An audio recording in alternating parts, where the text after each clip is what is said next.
नमस्ते दोस्तों, मैं एक शराबी हूँ। मेरा नाम अशोक है। हाँ अशोक हाँ भाई। अशोक भाई। हाय हाय हाय। अल्कोहलिक एनोनिमस की मदद से और ईश्वर की कृपा से आज शराब नहीं पिया और एक संतुलित जीवन जीने की कोशिश कर रहा हूँ।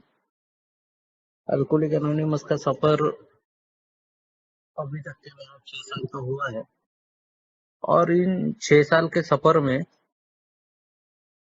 मैं अपने अनुभव से समझ पाया हूँ कि जब तक के मेरे अंदर में प्रेम नहीं आएगा तब तक के कौन सी भी चीज नहीं होंगी, मेरे जीवन में कुछ भी परिवर्तन नहीं होगा।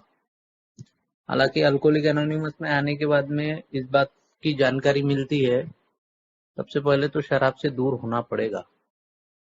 और जैसे जैसे मैं शराब से दूर होता हूँ और इस प्रोग्राम को अपने दृष्टिकोण से, अच्छाई के दृष्टिकोण से जब देखने लगता हूँ तो मेरे सामने पूरा जो ये प्रोग्राम का जो नियापन है ये दो शब्दों में सिमट के रह जाता है: प्रेम और सहनशीलता, जो कि दूर दूर तक की नहीं थी। प्रेम के विपरीत शब्द होता है गुस्सा, क्रोध, जो मेरे पास में ऑलरेडी मेरे स्वभाव गुणों के साथ में मौजूद था। और क्रोध इंसान को भटका देता है और अल्कोहलिक एनोनिमस बोलती है कि इस क्रोध को प्यार से भटका दो, ताकि तुम्हारे जीवन में जितनी भी उथल पुथल हो रही है आपके जीवन जीने की शैली में, अगर वो प्यार नहीं दिख रहा है तो इसका मतलब आपने उस स्वभाव दोष पे काम नहीं किया जिसका नाम है क्रोध। और देखो, सबसे पहले तो प्यार आएगा मेरे जीवन में, बाद में सहनशीलता आएगी। और सहनशीलता का विपरीत शब्द होता है जल्दबाजी।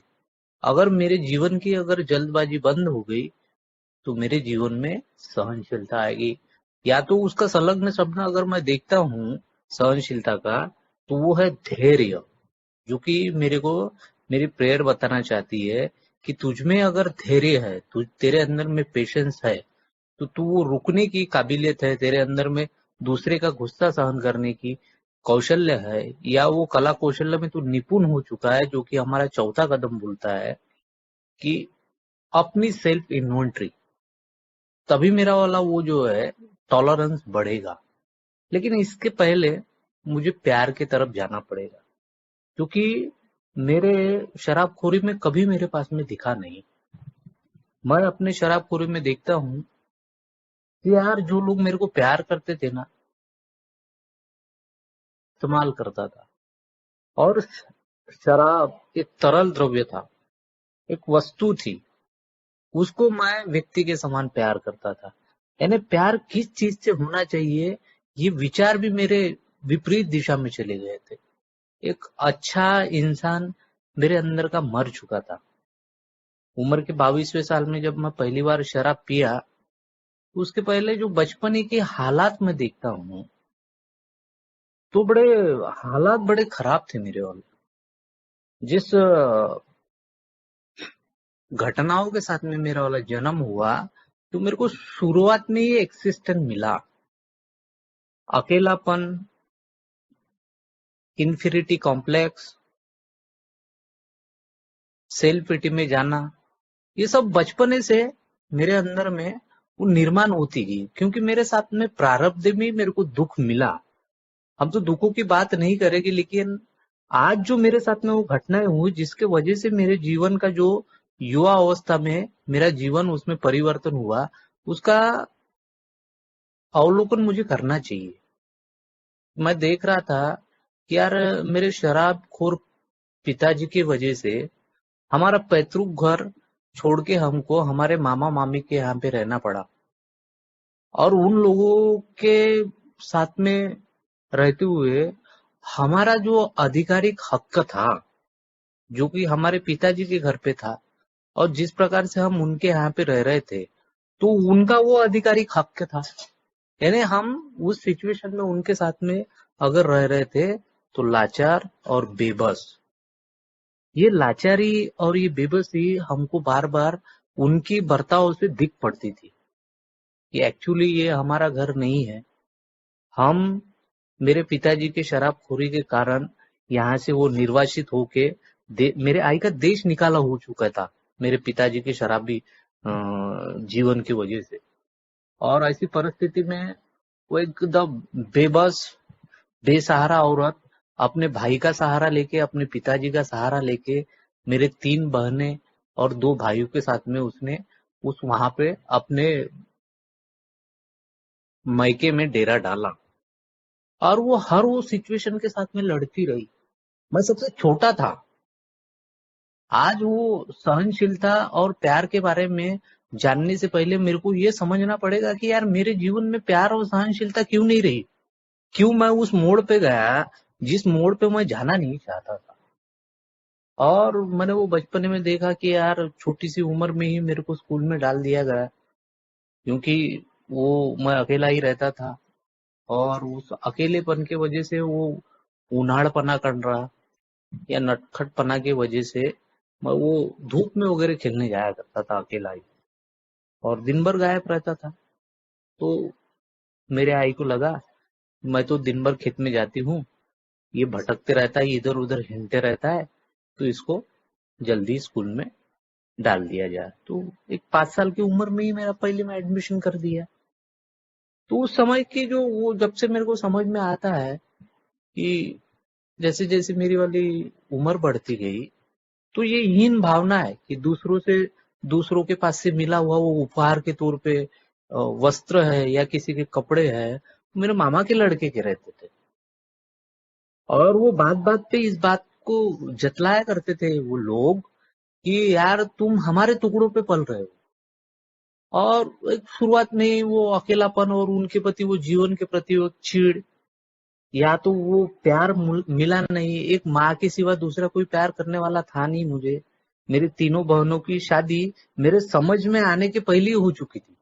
ऑलमोस्ट जो मेरी तीनों सिस्टरें थी वो मेरे से उम्र से आज भी 20-22 साल बड़ी है, और मैं सबसे छोटा था। तो समझ में आने के मेरी माँ और एक मेरा बड़ा भाई था, जिसका भी मेरे साथ में उम्र में 17-18 साल का डिस्टेंस है। तो वो शुरूपन में एक आत्मग्लानि वाली भावनाएं काम मेरे साथ में करी, और इन्हीं भावनाओं के साथ में मैं बड़ा होते गया। और हर वो समय मुझे लगता था कि यार ये जो मेरे जीवन में जो हो रहा है ना, इसका मेन कारण जो है ना, ये प्रारब्ध है। मैं शुरू से ही नसीब को दोष देते रहा कि यार हमारा घर क्यों नहीं है। मैं आई को बचपन में ये पहली बार सवाल पूछा था 8-9 साल की उम्र में कि आई हम यहाँ पे क्यों रहते हैं, हमारा भी घर है क्या, हम दूसरों के यहाँ पे ही रहते हैं। तब जाके उसने आई ने मेरे को बताया था कि अपना भी घर है, अपना भी एक बड़ा सा बाड़ा है, अपना भी खेत है, लेकिन तेरे पिताजी की शराबखोरी की वजह से हमको यहाँ पे आसरा लेना पड़ा है। जब तेरा बड़ा भाई हो जाएगा, तू ताकतवर हो जाएगा, तो हम लोग वहां पे चले जाएंगे। हम खाली यहाँ पे अपने दिन गुजारने के लिए, जो कि बुरे दिन हमारे साथ में हुए थे, उन वो जो घटनाएं हुई थी, वो घटनाओं को भुला के एक सशक्त होके, तेरा भाई जब सशक्त होगा, तेरे पिताजी को संभाल पाएगा, तब हम लोग वहां पे जाएंगे, ऐसा मेरे को आई समझाएगा। लेकिन वो जो बचपने में मेरे साथ में जो घटनाएं घटी, वो साली दिमाग से जाती नहीं थी। शुरुआती दौर में ही अपने प्रति कमतरी का भाव लेके मैं बढ़ते रहा कि यार सभी के पापा होते हैं, सभी के बाप होते हैं, मेरा तो बाप है ही नहीं।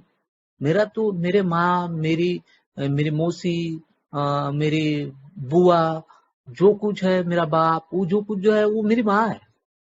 मैं कभी कभी बड़ा उग्र होके अपने आई से सवाल करता था कि यार मेरे पिताजी है नहीं, तो पिताजी को आप लोग मुझे मिलवाते क्यों नहीं। तो मेरी आई हंसकर जवाब देती थी, तेरे पिताजी मिलना चाहे तब तो मिलेगा ना अशोक।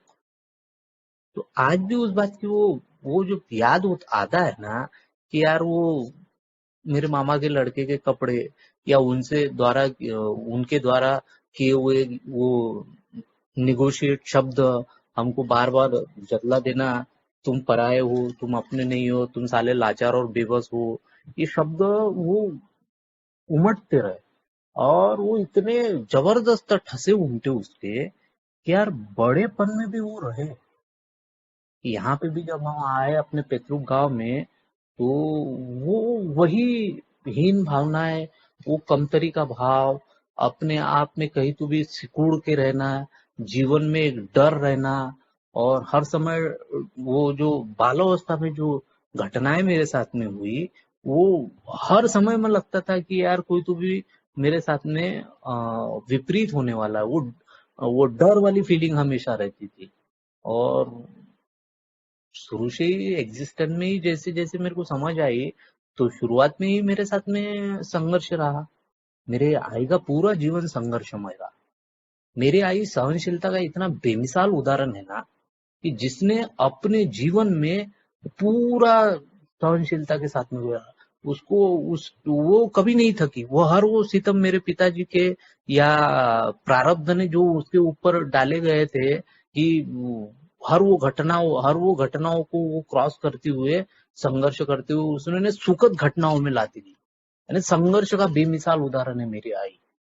और मैट्रिक जब मैं पढ़ रहा था, तो मेरे जीवन में ये संघर्ष था कि पढ़ाई लिखाई करने के लिए भी स्वयं के खर्चे स्वयं उठाना पड़ता था।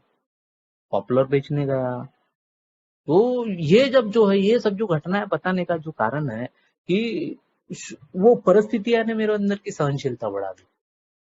अब वो जो जो घटनाओं के साथ में वो सहनशीलता मैं कर रहा था, वो मजबूरी वश कर रहा था कि अपनी पढ़ाई लिखाई के लिए मैं वो सभी संघर्षों को सहन करता था, जो कि एक बाल अवस्था में या जो मेरे खेलने कूदने के दिन थे उसमें मैंने नहीं करना चाहिए था। लेकिन वो शुरुआती में परिस्थिति एकदम बेकार होने की वजह से मैं सब वो पार करते रहा। तो इससे मेरे जो अंदर का जो इम्यून सिस्टम था, वो बढ़ते गया। मेरे को शुरुआती दौर में अपने पढ़ाई लिखाई के लिए हर वो काम करना पड़ा। मैं नाली उपसने लगा। मैं सवेरे 5 बजे उठ के आजू बाजू के पड़ोस के गांव में जाके पॉपुलर ब्रेड वगैरह बेचने लगा। 11वीं 12वीं का शिक्षण मैंने उसमें ही किया। मेरे आई भी खेती बाड़ी उठाती थी, उसमें वो हमको मदद किया करती थी। और वो सवेरे 7 बजे रेलवे ट्रेन से जाके इतवारी जागनाथ बुधवारी में बेर और टमाटर बेचती थी। कुछ अपने पैसे बचा के मेरे को उसने आईटीआई पढ़ा। उसके बाद में आईटीआई करने के बाद में 12वीं होने के बाद में उसने मेरे को एग्रीकल्चर कॉलेज पढ़ाया। उसकी ये हर वो उसने उसने अपने जीवन में जीत हासिल कर ली। जिस मुकाम पे उसने मेरे को भेजना चाहिए था, वो उसने हर वो परिस्थिति को सहन करके उसमें एक अच्छे परिवर्तन मिला कर दिया। हर समय में वो मेरे को एक ही बात बोलती थी कि अशोक, तेरे को ये परिस्थिति को बदलना है, जो कि तेरे पिताजी की शराब खोरी की वजह से हुई है। एक शराबीपन एक तामसिकता का प्रतीक होता है, जो कि मैंने अपने आंखों से देखा है कि जिस प्रकार से मेरे पिताजी शराब पिया करते थे ना, पूरा वातावरण एकदम रौद्र। और एक अल्कोहलिक एनोनिमस है जो सात्विकता का दृश्य दिखाती है मेरे को, कि एक शराब से दूर होके तो अच्छा जीवन जी सकता है। और जब वो पहली बार उम्र के 22 से 23 साल में मनोरंजन के तौर पे बोलते ना, कभी कभी तुम्हारा मनोरंजन अगर सही दिशा की ओर नहीं लेके जा रहा है, तो वो मनोरंजन भी तुम्हारी जान ले सकता है। एक दोस्त के साथ में शराब पिया, और वहां से ही मेरे अच्छे जो भी सहनशीलता थी मेरे अंदर में, वो सहनशीलता का अंत हो गया। मैं अपने माँ को बहुत प्यार करता था। यानी प्यार ऐसी चीज है ना, कि छोटा सा बच्चा देखो, माँ की गोद में होता है, माँ हंस के उसको हवा में उछालती है। वो बच्चों को इतना विश्वास होता है अपने माँ के ऊपर में, अटूट श्रद्धा होती है कि मुझे जो मेरे माँ ने उछाला गया है, वो हंसता है हवा में जब उछालते उसकी माँ। वो हंसता है क्योंकि उसको विश्वास होता है, उसको प्यार होता है। वो अपनी माँ पे इतनी श्रद्धा होती है कि वो मुस्कुराते हुए उसके गोद में चला जाता है हवा में उड़ने के बावजूद, क्योंकि उसको पता है मेरी जो माँ है, मेरी ईश्वर है, वो मुझे गिरने नहीं देगी। और जैसे शराब मैं पिया, तो ये प्यार मेरे हाथ से छूटने लगा, और दिन ब दिन वो शराब मेरी बढ़ती रही। अब जिस वस्तु को, जो सजीव है, जो ऑक्सीजन ले रही है, जिसके पदर के नीचे मैं पला बढ़ा, जिसने हर वो संघर्षमय परिस्थिति में मेरे को धूप ना लगे तो अपने पदर का सेव रख के मेरे सर को ढाका। हर वो अच्छा दिशा निर्देश वो करती रही कि तुझे अशोक ये परिस्थिति को बदलना है, मेरे मुसीबत में आए हुए दिनों को तेरे को बदलना है।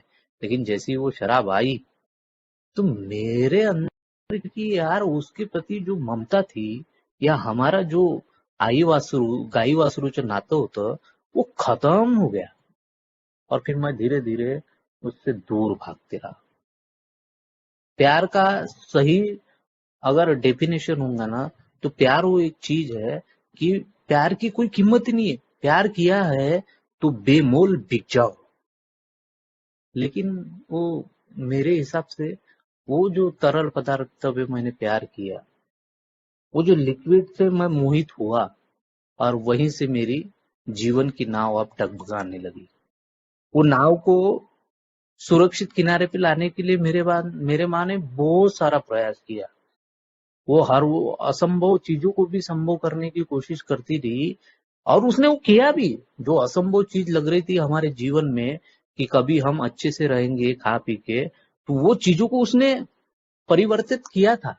लेकिन वो शराब को परिवर्तित करने के लिए, मेरी शराब की दूरी के लिए उसने जो भी प्रयास किए, वो उसके सब शेल धराशायी हुए। उसका एकमात्र कारण था, मेरी विलिंगली इच्छा ही नहीं रहती थी। और जिस व्यक्ति में इच्छा शक्ति का अभाव है, जो वो दलदल में फंसते जा रहा है, तो उसके पास से वो सहनशीलता तो बाद में रहेगी। जो प्यार उसके जीवन में रहता है एक दूसरे के प्रति, मेरे बहनों के प्रति मेरे को प्यार था, मेरे बीवी के प्रति मेरे को प्यार था, मेरे बच्चों के प्रति मेरे को प्यार था, वो प्यार मेरे हाथ से छूट गया।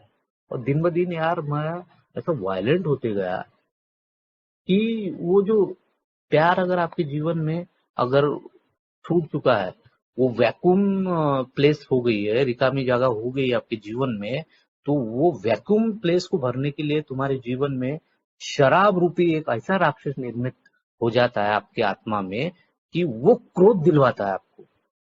और वो चाबुक मोहिनी शराब जो है ना, ऐसी एक चाबुक मोहिनी है, मेरे अनुभव के माध्यम से मेरे को लगता है कि यार वो चाबुक मोहिनी न चाहते हुए भी मेरे साथ में, परिवार में जो लोग रहते हैं, जो मेरे साथ में हर समय वार्तालाप करते हैं, वो लोगों को मैं निगोशिएट करता हूँ, और उन लोगों को प्यार करता हूँ, उन लोगों को मैं अपनी सहनशीलता दिखाता हूँ शराबी दिनों में भी, जो कि मेरे दुश्मन है। इन द सेंस होता कैसा था मेरे साथ में कि शराबखोरी जैसे जैसे मेरी वाली दिन ब दिन बढ़ती गई, तो मैं देख रहा था कि चार लोगों को जब मैं शराब के बियर बार में लेके बैठता था, तो कई बार कहनी एक आधा मित्र वहां पे पैसे देने की कोशिश करता था, तो मेरे अंदर की सहनशीलता और प्यार उमड़ के आता था, अरे तू रहने दे रे, तू बैठ, मैं देता हूँ पैसे। यानी इस प्रकार का प्यार। अरे जो लिक्विड, जो जो मेरे दोस्त मेरे जीवन को अस्त व्यस्त कर रहे हैं, मेरे को एकदम मौत के करीब ले जाके टेका दिया है मेरे को, उसके बाद में भी सहनशीलता और प्यार मेरा वाला कहाँ किन लोगों के प्रति दिख रहा है? उन लोगों के प्रति दिख रहा है जो कि मेरे मेरे जीवन में, अच्छे जीवन में वो कालनेमी है। और जो लोग मेरे जीवन के लिए प्यार बहुमूल्य थे, जिनके वजह से मैं बचा था, जिन्होंने मेरे को हर वो संभव प्रयास करके अपने पेट काट के मेरे को रोटी खिलाई थी, वो लोगों का मैं दुश्मन हो चुका था। वो बोलते हैं ना, आपके अंदर में जो निर्माण हो रहा है, वही वही तुम्हारे आचरण में दिखेगा, वही उसका उच्चारण भी होगा। अब वो शराब के साथ साथ में मेरे अंदर का राक्षस जागृत हो गया। हम एक छोटे बच्चे को देखते हैं उदाहरण के तौर पे कि यार वो छोटे बच्चे को हम खुड़कुड़ा देते हैं।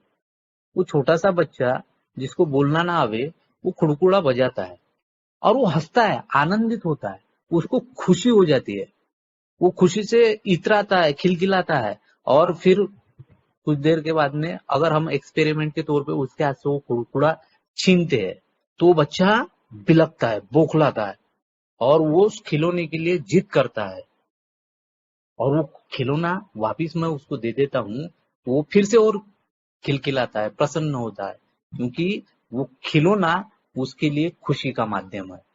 अब मेरे जीवन में जो खुशी का माध्यम बना था वो बन गई थी शराब। मेरे को ऐसा लगता था कि यार अब शराब पीते पीते ही जीना है, अब इसी में रहना है, इसी में मरना है, इसी में बचना है।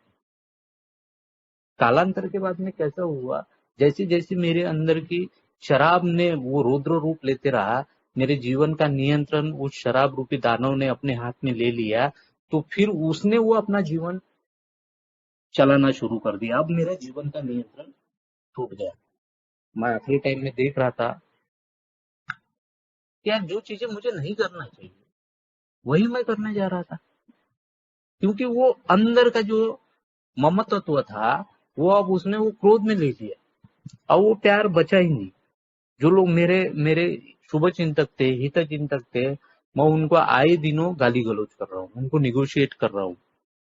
जो लोग मेरी जो वो चाबुक मोहिनी है, वो जिस तरल पदार्थ से मैं सबसे ज्यादा प्यार कर रहा हूँ, उसके बीच में जो भी व्यक्ति रूढ़ा रह रहा है उसके साथ में मैं वाद विवाद कर रहा हूँ। यहाँ तक के अब मैं पहुंच चुका हूँ कि यार वो शराबखोरी के बीच में मैं कई बार ऐसे देखता हूँ अपने अनुभव के माध्यम से कि मैं दोपहरिया को शराब पी के अगर घर में आया हूँ तो मैं रेस्ट करता था 4 बजे तक के। अब वो दोपहरिया की दारू मेरे को खूब ज्यादा हो गई है। अब 4 साढ़े 4 बजे जैसे ही मेरे नींद का समय खत्म होता था और मेरी नशा फटती थी, तो उठते बराबर मेरे को नशे की आवश्यकता रहती थी। तो सबसे पहले बेडरूम में मेरी बींदड़ी मेरे को मेरी बीवी मेरे को रोकती थी, तुजुल को पापा जाओ मत। वो गले में हाथ डाल के एकदम लाड़ी का आवाज में बोला करती थी, काय के लिए जाते, मत पियो ना आज के दिन, सो जाओ ना। तो मैं उसको बौखला के, मेरे अंदर का वो जो रावण है वो जागृत होके, साला तू तू मेरी शराब के बीच में आ रही है। तो अंदर का वो गुस्सा उफान मारता था और उसको धक्का के बाजू कर देता था। अब मैं बेडरूम से निकल के किचन रूम होते हुए हॉल की तरफ निकला हूँ, तो एक 3.5 4 साल का मेरा छोटा बच्चा मेरे को बार बार बोलता था, पप्पा जी, ऐसा हाथ पकड़ता था डरते डरते हुए। मेरे शराबखोरी की वजह से मेरे जीवन के साथ में जो जितने भी लोग रह रहे थे वो डरे सहमे हो गए थे। उसको मालूम था कि पप्पा अगर दारू पीने चले जाएंगे तो उसके बाद में वो जिंदा भी आएंगे, वापिस भी आएंगे या नहीं आएंगे इसकी कोई गारंटी नहीं। वो उंगली, सबसे जो मेरी वाली तर्जनी उंगली है मेरे हाथ की, उसको पकड़ के हकलाते हुए जबान में बोलता था, पप्पा जी जाओ मत ना दारू पीने, मत जाओ ना, हो जाओ, अपन मस्तंग पैकी आलू भात बनाएंगे। देखो यार कितना प्यार था उसकी भाषा में। और मैं उसके तरफ ऐसा हीन भावना से देख के उसको हाथ से अलग कर देता था, सोफे के साइड में धका देता था। तो उसके बाद में वो दरवाजे पे मेरी आई अपने आंचल आंचल से, अपने पदरों से अपने आंसू पोंछती हुई बोलती थी, भाड़िया निकल गए तेरे दिन, उतर गई तेरी और जा रहे पीन के, अरे कसम मेरे तेरे के अशोक, मत जा रे तू दारू पीने। मैं नहीं सुन रहा था, वो बार बार मेरे को आड़ी होती थी। कई बार ऐसे एक दो बार ऐसे अनुभव हुए कि उसी वो 3.5 4 साल के बच्चे को दरवाजे दरवाजे के चौखट पे आड़ा डालती थी मेरी आई, और मेरे को कसम देती थी, अशोक कसम है तेरे को, ये बच्चा के तू अपने बच्चा के अगर पार करके गया, उसको ओरांड के अगर गया, तो कसम है वे अशोक, बोले तेरा बच्चा मर जाए रे, बोले मत जाए, बोले। यहाँ तक कि उनकी वो सहनशीलता थी मेरे को सहन नहीं। यहाँ तक कि वो मेरे को प्यार करते थे और उसके बदले मैं देता क्या था उनको, नफरत, गुस्सा। मैं कई बार वो बच्चे को मेरे वो जो चौकट पे डाला गया वाला मेरा जो छोटा बच्चा था, वो बच्चे को लांग के गया हूं मैं। यानी कितनी शक्तिशाली है यार शराब, कि अपने खून, यानी मैं मेरा स्वयं का ही खून है वो। आज वो बच्चे के नाम के साथ में मेरा नाम जुड़ा है, उसका मेरे को स्वाभिमान है। अभिमान भी करता हूं मैं कि यार मेरा छोरा है। उस बच्चे को वो मर जाए चलेगा, लेकिन उसको मैं लांग के जा रहा हूँ, उसके ऊपर से पर डाल के जा रहा हूँ। तो क्या सही में मेरे जीवन में प्यार रह गया था? क्या सही में कोई मुझे रोकने के लिए चाहता था? तो उतनी सहनशीलता मेरे अंदर में बची थी? उसका उत्तर मिलता है आज नहीं। लेकिन जितना भी मेरे जीवन में नियापन हुआ है, जितना भी मेरे हाथ से उधेड़ बिन बुन मेरी जिंदगी हुई है, उसका एक ना एक दिन पश्चाताप मेरे जीवन में होता था। जैसे जैसे मेरे को लगता था कि मेरा अब शराब पे नियंत्रण चल रहा है, एक शराबी को लगता रहता है कि नहीं यार, मैं नियंत्रित पी रहा हूँ, लोकांच्या जास्त झालेला आहे, मेरा उतना नहीं हुआ है, मैं मैनेज कर लेगा, एवरीथिंग इज मैनेज। मैं मैनेज करते रहने के चक्कर में ज्यादा जिंदगी मेरी वाली अब मैनेज हो जाती है। और इस बीमारी के बारे में सबसे पहले अगर किसी व्यक्ति ने अल्कोहलिक एनोनिमस में बताया होगा, विलियम डी सिल्वर।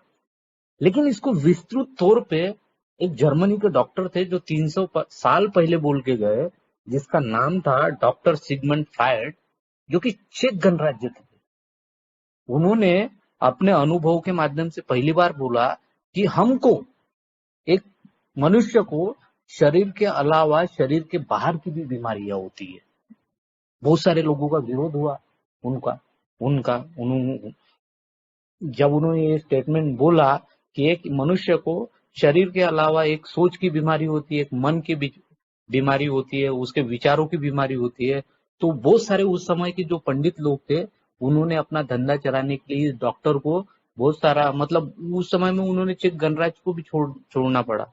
लेकिन आज वही वही हम देख रहे हैं अल्कोहलिक एनोनिमस में भी, या अभी कोरोना का पीरियड गया, तो उस समय में हमको डॉक्टर लोग या हमारे जो भी वेल विशर थे, आशा वर्कर थी, या डॉक्टर लोग थे, डॉक्टरों की बड़ी बड़ी टीम थी, वो हमको मन से मजबूत होने के लिए बोलती थी।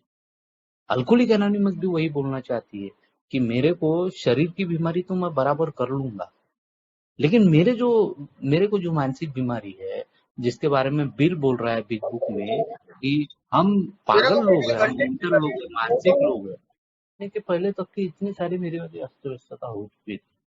और सबसे पहले तो मेरा एक प्रॉब्लम था कि यार, जब तक कि मैं वो शराब रूपी नामक दानव को दूर नहीं करूंगा अपने जीवन में, तब तक कि वो सहानुभूति या प्यार, जिसे आप लोग बोलते हो, जिसे बोल बिग बिग बुक बोलता है, जिसे बिल बोलता है, वो मेरे जीवन में नहीं दिखेगा।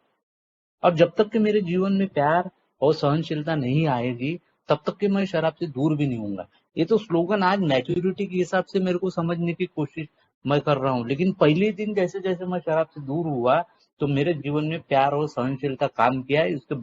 उसके बाद में मैं शराब से दूर हुआ। भले ही वो एक दिन के हिसाब से रहे, भले वो कन कन के हिसाब से रहे, लेकिन वो ईश्वरीय नियोजन मेरे जिंदगी में काम किया, इसलिए मैं वो शराब से दूर रहा। और ये जो है ना, ये दोनों जो शब्द है, tolerance and love, love and tolerance, जो कि पहले प्यार आया है, उसके बाद में सहनशीलता आई है, तो ये जब तक कि ये सद्गुण है दोनों, और ये अच्छे सद्गुण उसी ईश्वरीय इंसान के अंदर में आते हैं जो ईश्वर को समझने की कोशिश करता है। और जब मैं अल्कोहलिक एनोनिमस में गया और वहां पे बैठा, मैंने सुना कि अरे एक्चुअली लोग मुझे क्या कहना चाहते हैं, क्यों मेरे जीवन में वो जो मैं शराब पिया, उसका मूलभूत कारण क्या है। तो उसका मूलभूत कारण था मेरे बिगड़ेल स्वभाव वृत्ति। अब उस स्वभाव वृत्ति पे अगर मेरे को काम करना है, तो मेरे को देखना पड़ेगा है कि यार यार, मैं जिस प्रकार से मेरा बर्ताव हो चुका था, जिस प्रकार से मैं अपने घर में पेश आता था, उसकी वजह से हर कोई व्यक्ति मेरे से परेशान और नाराज था। और इस नाराजगी का, इस परेशानी का कोई अगर उसका जिम्मेदार था, उसका अपराधी कोई था, तो वो मैं था। और वो अपराध बोध मेरे को बार बार शराब की तरफ लेके जाने वाला था। इसलिए अल्कोहलिक एनोनिमस के अपलाइन ने मेरे को मार्गदर्शक तौर पे अपने अनुभव के माध्यम से बताया कि भलाई तू उस चीजों का अपराधी होगा, लेकिन आज उस अपराध बोध को अपने आप में न रखते हुए तू उससे आगे तेरे को निकलना पड़ेगा। आज जो कुछ तेरे जीवन में हुआ है, जितना सारा बखेड़ा हुआ है, जितनी भी तेरी अनमेटिविटी हुई है, उसका एकमात्र कारण ये बीमारी है। और इसमें शुरुआती दिनों में हमको बताया भी जाता है कि इसमें आप दोषी नहीं हो, इस बीमारी ने किसी को नहीं छोड़ा है। बड़े बड़े व्यक्ति, जो कि मेरे को समझ में नहीं आता है, शास्त्रों में लिखा गया है कि यार भीम जैसे को इसने छोड़ा नहीं। अगर आपके अंदर में वो करुणा उमड़ पड़ती है यहाँ पे, कि अल्कोहलिक एनोनिमस की निरंतर सभाएं करने के बाद में वो आप जो कल्टीवेट होते हो अच्छे विचारों की तरफ, अच्छी स्नेहपूर्ण स्नेह, करुणा, ममता, सहानुभूति, किसी के प्रति तुम्हारे अंदर में दया आती है, वहीं से जब वो दया की भाव तुम्हारे अंदर में लोगों को खुशियां देने की तुम्हारी प्रक्रिया शुरू हो जाती है, वहीं से पहले तुम्हारे अंदर में प्यार आना शुरू हो जाता है। क्योंकि प्यार का संलग्न शब्द ही है खुशी। अगर मैं किसी को खुशियां देता हूँ, मैं स्वयं खुश रहता हूँ, तो मेरे जीवन में समझ जाना चाहिए कि मैं प्रेम पूर्वक कार्य मेरे जीवन में शुरू हुआ है। और मैंने उन चीजों पे काम किया जो कि अल्कोहलिक एनोनिमस ने मेरे को बताया कि यार तेरे जीवन में जो सब कुछ छूट के चला गया, तू जो अपने आप को मानसिक दृष्टिया विकलांग जो समझ रहा है ना, उस मानसिकता पे ही तेरे को काम करना पड़ेगा। और इस मानसिकता पे अगर तेरे को काम करने का है, तो हर वो लोगों को तेरे को प्यार के साथ में रहना पड़ेगा। और इसकी शुरुआत, इसका एक्सपेरिमेंट अगर मेरे को करना है, इसका अनुभव अगर मेरे को लेना है कि प्यार में कितनी ताकत है, तो मेरे परिवार के लोग मुझे बताते, प्यार में इतनी ताकत होती है कि यार एक उंगली से भगवान गोवर्धन पर्वत उठा लेता है, लेकिन वही उसको प्रेम की बांसुरी जब बजानी होती है ना, तो उसको दोनों हाथ लगाना पड़ता है। यानी प्यार में देखो कितनी बड़ी ताकत है। और वही प्यार जब मैंने दिखाने की कोशिश की, तो मेरे अंदर की बहुत सारी बुराइयां मुझे मारना पड़ा, जो कि मैं पसंद करता था।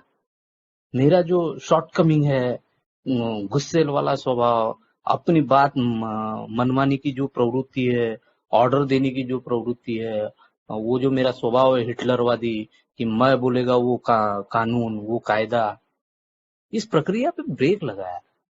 क्योंकि मैंने अब वो प्यार से लोगों के साथ में पेश आना चालू कर दिया, जिसका फलस्वरूप मेरे को ये मिला कि मेरे अंदर में नम्रता आई। और जो आदमी अ, प्यार बांटता है, वो आपको नम्र मिलेगा। इसके हम उदाहरण भी देखते हैं अल्कोहलिक एनोनिमस में, कि बहुत सारे लोग अपने व्यवहारों से नम्र चलते हैं। वो उसका मेन जो रीजन होता है ना, क्योंकि वो लोगों को खुशियां बांटने का काम करते हैं। उनके अंदर में वो अल्कोहलिक एनोनिमस में बार बार प्रैक्टिस करने की वजह से वो सहनशीलता आ जाती है। पेशेंस पेशेंस का सबसे बड़ा, अगर मैं देखूंगा ना, तो उसका प्रैक्टिस करना पड़ेगा। ये दो चीजें मेरे अंदर में नहीं है। अगर थी भी, वो भगवान ने मेरे अंदर में डाली भी थी, तो वो शराबखोरी के वजह से, बीमारी के चलते वो एकदम मृतावस्था में हो चुकी थी, वो मर गई थी। अब मेरे को अल्कोहलिक एनोनिमस बोल रही कि इन इन प्यार और सहनशीलता को तेरे को फिर से वापिस दोबारा से जीवित करना पड़ेगा। और उसका वो जो अमृत है, उसको जीवित करने का अमृत, वो शब्दवाणी अल्कोहलिक एनोनिमस के अनुभव से मेरे को दिखती है। वो अपलाइन या ओल्ड टाइमर के आचरण में से मेरे को सीखना पड़ता है। ये दोनों जो चीजें है, ये मेरे को फिर से जैविक बनाएगी। वो मेरे को सीखना पड़ेगा, वो मेरे डेली रूटीन में मेरे को प्रैक्टिस करना पड़ेगा कि मैं जो लोगों को जो प्यार करना चाहिए था, जिन लोगों को, उन लोगों को मैं क्यों नफरत किया, क्यों मेरे जीवन में इतने सारे बकड़े किए, कि जो जो बीवी मेरे लिए आगे पीछे घुमा करती थी, मेरी सर्विस के लिए, मेरी सेवा के लिए, मैंने कभी उसको वैल्यू ही नहीं दिया। मेरे को लगता था कि यार ये मेरी बीवी मेरी नौकरानी है, मेरी दासी है, साली मेरे पैर की जूती है। लेकिन आज अल्कोहलिक एनोनिमस ने वो बदला हुआ दृष्टिकोण के हिसाब से जब मेरे को देखने के लिए बोला, तो यार बीवी मेरे वाली बहुत सही है, एक नंबर है। साला मैं ये रावण भिड़ा बना फिरा था। वो बोलते ना हमारे अल्कोहलिक एनोनिमस में कि एक दारूडे को बहुत अच्छी बीवी मिलती है, मेरी बीवी आज भी मंदोदरी है। आज मेरे को उसमें कोई फॉल्ट दिखता नहीं। इसका मेन जो कारण है ना, क्योंकि उसके तरफ देखने की दृष्टि जो है, वो स्नेह में बन गई। वो खुशियां मैं उसको देना चाहता हूँ आज। क्योंकि अल्कोहलिक एनोनिमस देती है, बोलती है कि खुशियां बांटने से ज्यादा बढ़ती है। आप किसी व्यक्ति को, एक व्यक्ति को अगर मदद करते हो, तो पूरी दुनिया नहीं बदलने वाली। लेकिन जिस व्यक्ति को आप मदद कर रहे हो ना, उसकी दुनिया जरूर बदलेगी। और उसकी बदलती हुई दुनिया, उसके हंसते हुए परिवार के चेहरे आपको इतना सारा आशीर्वाद देंगे कि आपको लग रहा है कि आपने उसके ऊपर टाइम खर्च किया है, पैसा खर्च किया है, लेकिन आप ये भूल जाते हो कि वो परिवार आपको जो आशीर्वाद देगा, वो शुभाशीष जो करेगा, उसके बाद उसके भरोसे पे आप अपने जीवन में कितना आगे बढ़ जाओगे शांति के साथ में, ये पता भी नहीं चलेगा।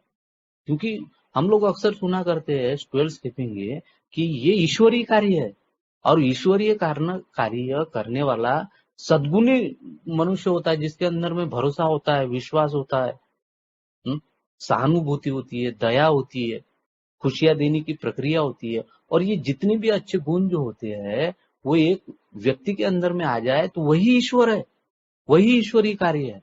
कि आपके आत्मा के आत्मबल से जो इमेज, जो लो उत्पन्न हो रही है, उसी को अल्कोहलिक एनोनिमस से बोला गया है कि ये तेरा ईश्वर। क्योंकि मेरे को हर वो परिस्थिति में प्रेम और सहनशीलता ये लेके किधर जा रही है, वो ईश्वर के नजदीक लेके जा रही है। वो मुझे ये कहना चाहती है कि मेरे अंदर में जितना भी, मैं ये सोचूं कि यार किसी ने मेरा बुरा कर दिया, आज से 4 साल पहले मेरी वाली अच्छी खासी दुकान एक किसी व्यक्ति ने जला दिया था रात में, बहुत सारा नुकसान हो गया था, मैं बहुत साटी सराप करता था उसका। 45 दिन मैं एक ही सोच रखता था कि साला ये बर्बाद हो जाए, ये लंबा हो जाए। लेकिन जैसे जैसे मैंने वो कदमों को प्रैक्टिस की, तो मैंने देखा कि यार वो व्यक्ति उतना बुरा नहीं है। उसकी चिढ़ ने मेरे प्रति, उसका जो खुनसी प्रवृत्ति, उसने जो रिजर्वमेंट मेरे प्रति पाला था, उसके वजह से मेरी उसने शॉप जला दी थी। लेकिन फिर से मेरे को वो इम्यून सिस्टम मेरा जागरूक करके मेरे अंदर में, मेरे अंदर की ऊर्जा दिखाने का कार्य भी उसने किया कि यार मैं दोबारा से वो जली हुई शॉप को रिबॉर्न कर सका, उसको फिर से उसका पुनर्निर्माण कर सका।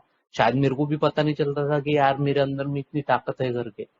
बहुत सारे दिन उसका रिजर्वमेंट रखने के बाद में कई दिन ऐसा लगता था कि साला इस आदमी को काट के फेंक दूं।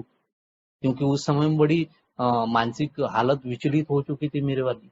लेकिन मेरे स्पॉन्सर ने बोला कि जिसके पास में जो रहेगा वही देगा। आज तू व्यक्ति के बारे में अगर तू रिजर्वमेंट पालेगा, उसको माफ नहीं करेगा, हाँ, स्वयं को माफ नहीं करेगा, तो यही चिड़चिड़ापन और तेरे जीवन में अस्त व्यस्तता कर सकता है, तेरी परिस्थिति को और बिगाड़ सकता है। मैंने बड़े मन से उसको माफ किया। आज उसके प्रति कोई रिजर्वमेंट नहीं है।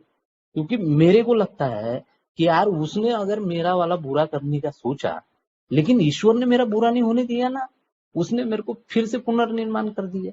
हुआ होगा तो बहुत सारी दिक्कतें हुई, बहुत सारी मानसिक परिस्थिति जटिल हुई, लेकिन स्ट्रगल करके मैंने उस परिस्थिति में मात किया ना। ये क्यों हुआ? ये सब आप लोगों की वजह से। आप लोगों ने मेरे को अप्रिशिएट किया कि Ashok, you can do it. तेरे पहले भी लोगों ने करके दिखाया, और मैंने उस परिस्थिति में मार दिया। आपने बोला कि एक दिन के आधार पे शराब मत पी, मेरे लिए आसान लगा। पहले तो मैं हंस पड़ा, यार कैसे होगा ये, कुछ भी बकवास करते क्या, एक दिन के आधार पे कभी शराब छूटी है क्या? लेकिन जब मैंने वो आपके वो दिखाए गए वनडे एट अ टाइम पे भरोसा किया, उस पर विश्वास दिखाया, तो मैंने देखा कि एक एक दिन करते करते बहुत सारे दिन मेरे वाले हो गए। कि मेरे को शराब का वो प्रैक्टिस, निरंतर प्रैक्टिस करने के वजह से वनडे एट अ टाइम क्या शराब नहीं पीना पड़ता। इसका मेन जो कारण है आपसे मिला हुआ प्यार। आप, जब मैं पहली बार वहां पे गया, तो मेरे वाली वो अभद्रता, मेरे सारे इतने जो वो बुरे विचारों के जो आर्गुमेंट वाले जो प्रश्न थे, उसको आपने झेला। वो अपलाइन वहां पे बैठे बैठे मेरे पीठ पे हाथ रख के बोल रही थी, प्यार से बात कर रही थी, और मैं प्यार से धुतकारा हुआ था। इस फेलोशिप ने मेरे को प्यार क्या होता है, सहनशीलता क्या होता है, ये अपने अनुभव के माध्यम से सिखाया यार। कि हर वो व्यक्ति मेरे को, जब मैं पहली बार मीटिंग में गया तो उन्होंने मेरे को गले लगाया, मेरे पीठ पे हाथ रखा, मुझे हैंडशेक लिया, बोला keep coming back, it's work, ये काम करेगा, तू आते रहना इधर। और मैंने इन लोगों की बात उस समय में परमेश्वरी नियोजन के हिसाब से अंधविश्वास की तरह मानी। और मेरे को लगा कि यार ये जो लोग बोल रहे हैं, ये लोग निस्वार्थ भाव से बोल रहे हैं, और जहां पे निस्वार्थ भाव है वहीं पे सही सेवा है, वहीं पे सही प्यार है। ना किसी जात के, ना किसी धर्म के, ना कोई साला कोई एक पर्टिकुलर टीचर है वहां पे, उसकी अनुकंपा पे, उसकी मौजूदगी में वो की गई मीटिंग। ना कोई रूल्स, ना कोई रेगुलेशन, कैसे भी बैठे है, कुछ किसी भी प्रकार से कोई भी व्यक्ति अपने अनुभव शेयर करते हुए सेल्फ पिटी में नहीं जा रहा है कि मैं बेचारा वाली भूमिका नहीं। ये प्यार नहीं है तो क्या है? ये सहनशीलता बढ़ाने वाले उद्गार नहीं है तो क्या है यार? और आप ही लोगों ने मेरे को संभाला। मैं हर वो मेरे वाले मुजूरी करने वाले प्रश्नों को आपने झेला। आपने उस प्रश्नों के उत्तर में मेरे को प्यार दिया। इस प्रकार से मेरे को समझाने की कोशिश की कि ऐसे अशोक तो ऐसा ऐसा कर, हमने अपने अनुभव में देखा है, हमने बिग बुक के माध्यम से ये जानने की कोशिश की है, तो बिग बुक पढ़, पीठ पे हाथ रख के बताया है। कभी कभी जब मेरी सात्विकता बढ़ती रही, उनको लगा कि यार ये बंदा प्रोग्राम पे चल रहा है, तो उन्होंने कटु वचन भी मेरे को सुना है। उन कटु वचनों भी मेरे हाथ से कुछ गलती ना हो इसका भी ख्याल उन्होंने रखा।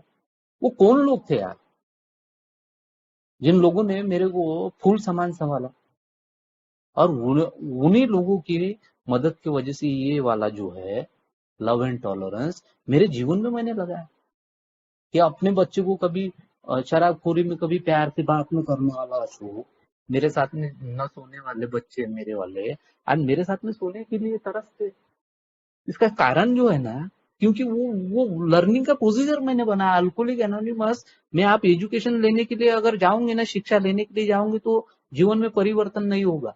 आपको सीखना है, सीख के उसका प्रोसीजर जो है वो लर्निंग का करना है, आपको वो कृतियां करनी की है। निस्ता सुनने से कुछ नहीं होगा वहां पे।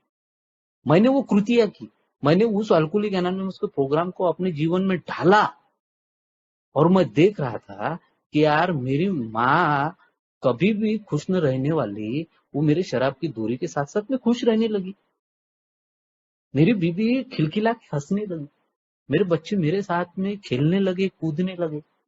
और ये सबका, ये जो भी श्रेय है, जितना भी मेरे जीवन में अच्छा नीयापन, मैं बोलूंगा कि मेरे जीवन का अच्छा नीयापन है, जो कि पहले नहीं था।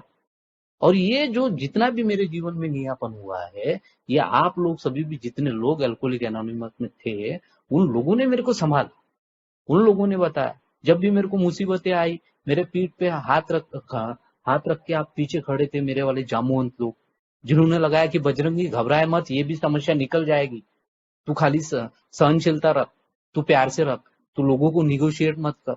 मेरी इतनी बड़ी शॉप जलने के बावजूद मेरे कई लोगों ने पैसे नहीं दिए, लेकिन फिर भी मैंने उन लोगों के साथ में प्यार से बात किया, क्योंकि मेरे को फिर से वही धंधा करना था। मेरा वाला वो लाइफ लॉन्ग का काम है, अभी तो है ना वो। अगर मैं उसी समय उनके साथ में बैर ले लेता अपने पैसों की डिमांड के लिए, तो क्या शायद वो फिर से दुकान लगाने के बाद में वो कस्टमर आए रहते? नहीं आए रहते। तो जो परिस्थिति थी, उस परिस्थिति के हिसाब से मेरे को वो रहने के लिए अल्कोहलिक एनोनिमस के वो ओल्ड टाइमर बताते। आज थोड़ी सी परिस्थिति गंभीर है, तेरे पास में आर्थिकता कम है, तो इसका मतलब ये नहीं है तेरे जीवन में गड़बड़ा गया तू। अर्थ कभी भी तय नहीं करता है कि आपके जीवन जीने का अर्थ क्या है। आपकी आध्यात्मिकता और आपका अध्ययन ये तय करता है कि आप कौन सी दिशा में लेके जा रहे हैं अपने जीवन को। क्योंकि अल्कोहलिक एनोनिमस का 12 कदमों का जो प्रोग्राम है, जिसमें से 11.5 कदम मेरे को यही सिखाना चाहते हैं कि तू जब तक के भगवान के नजदीक नहीं जाएगा, तब तक ये लव और सहनशीलता तेरे अंदर में टिकी नहीं रहेगी। वो मैं करता हूँ, अल्कोहलिक एनोनिमस में आता हूँ और देखता हूँ कि सहनशीलता और प्यार, इनका समय वह मेरे जीवन में मेरे को नितांत प्रैक्टिस करना है।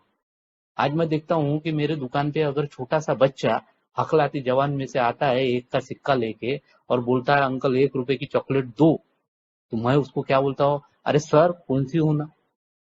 ये क्या है? ये प्यार नहीं है, ये मेरे अंदर की सहनशीलता है कि एक समय में साला मैं उसको उग्र होके, चल 1 रुपए का चॉकलेट वॉकलेट नहीं मिलता, चल बक्सा दे उधर। आज इतना परिवर्तन क्यों हुआ? क्योंकि लव एंड टॉलरेंस, यही है मेरे जीवन का नियम।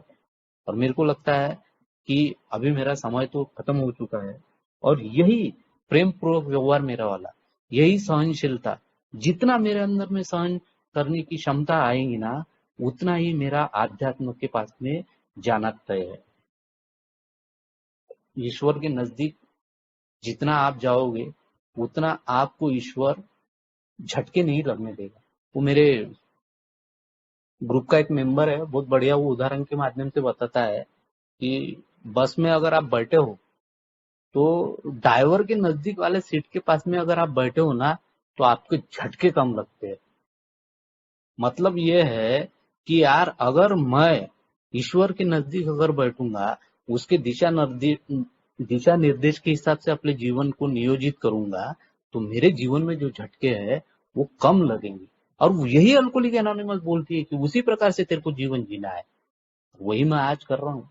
तो एक सुखमय, एक आनंदित, और परिवर्तन की आभा लेके एक अच्छा बढ़िया सुंदर जीवन जी रहा हूं। पैसा नहीं है, लेकिन पैसों कम पैसों में भी खुशियां हम रह सकते हैं, खुश रह सकते हैं, अपने जीवन में हंस खिल सकते हैं। ये अल्कोहलिक एनोनिमस मेरे को बताती है। अपनी अपेक्षाओं से ज्यादा तुम्हारी जरूरतें क्या है, इस पे अल्कोहलिक एनोनिमस फोकस करने के लिए बोलती है। तुम्हारे आध्यात्म की जितनी स्पिरिचुअल मेलेडी होंगी, जितना आप आध्यात्म का अध्ययन करोगे, उतने तुम्हारे जीवन में मिठास बनती रहेगी। और वो मिठास की अनुभूति मेरे जीवन में दिख रहा है। मैं कभी इरिटेट नहीं होता हूँ, चिल्लाता नहीं हूँ अपने परिवार के लोगों पे। नहीं तो बात बात पे बौखला जाने वाला अशोक बड़ा शांत और शांति महसूस होती है। घर में बिल्कुल एकदम सुखनुमा माहौल है। और ये जितना भी जो मेरे जीवन में परिवर्तन हुआ है, इसका एकमात्र कारण है अल्कोहलिक एनोनिमस को मैं समर्पण हो चुका है मेरा वाला।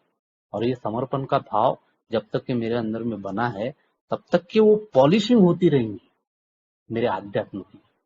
जो भी मेरे अनुभव थे, मैंने आप लोगों के साथ में रखा। दीपक भाई ने मुझे इस विषय पे बोलने के लिए कहा। जो भी मेरे एक छोटी बुद्धि के हिसाब से मैंने इस सब्जेक्ट को रखने की कोशिश की, आप लोगों ने सुना। धन्यवाद।